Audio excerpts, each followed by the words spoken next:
নমস্কাৰ অসম, নিশ্চয় আপুনি কুশলে আছে। আজি শনিবাৰ। হিন্দু ধৰ্মীয় ৰীতি নীতি মতে শনিবাৰৰ গুৰুত্ব অপৰিসীম। শনিবাৰৰ দিনটোত শনিদেৱৰ পূজা কৰা হয়। শনি দেৱতাই পলকতে সলনি কৰি দিব পাৰে আপোনাৰ জীৱন। বিশ্বাস কৰা হয় যে আমাৰ জীৱনত যদি শনিৰ কুদৃষ্টি থাকে তেন্তে জীৱনত বিভিন্ন ধৰণৰ বাধা আহি পৰিলেও বা আপোনাৰ জন্মকুণ্ডলীত যদি শনিৰ ভাল প্ৰভাৱ থাকে তেন্তে আপোনাৰ সম্পত্তি লাভৰ ক্ষেত্ৰত শনিয়ে বিশেষভাৱে সহায় কৰে।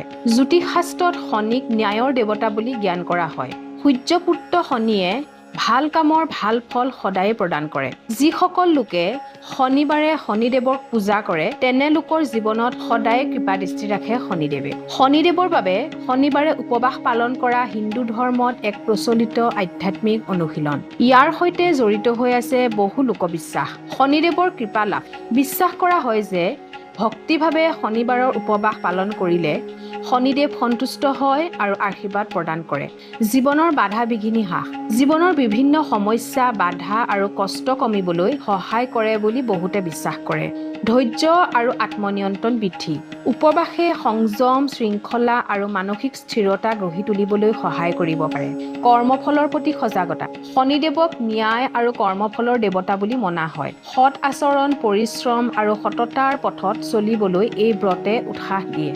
আধ্যাত্মিক উন্নতি। প্ৰাৰ্থনা, ধ্যান আৰু দান ধৰ্মৰ সৈতে উপবাস জড়িত থাকিলে মনৰ শান্তি আৰু ঈশ্বৰৰ প্ৰতি ভক্তি বৃদ্ধি পায়। একেদৰে শনিবাৰৰ দিনটোত শনিদেৱৰ চৰণত এনেদৰে পূজা অৰ্চনা কৰিলে জীৱন প্ৰাচুৰ্যৰে ভৰি পৰে। বহু জ্যোতিষী পৰামৰ্শ অনুসৰি শনিবাৰে শনি মন্দিৰলৈ গৈ থিয় হৈ শনি দেৱতাক সেৱা কৰিব লাগে।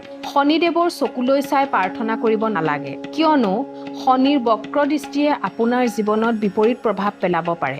শনিবাৰে শনিদেৱৰ চৰণত সেৱা আগবঢ়োৱাৰো আছে বহু নিয়ম। শনিবাৰে উপবাস ৰাখি শনিদেৱৰ পূজা কৰা হয়। তিলৰ তেলৰ দীপ জ্বলোৱা হয়।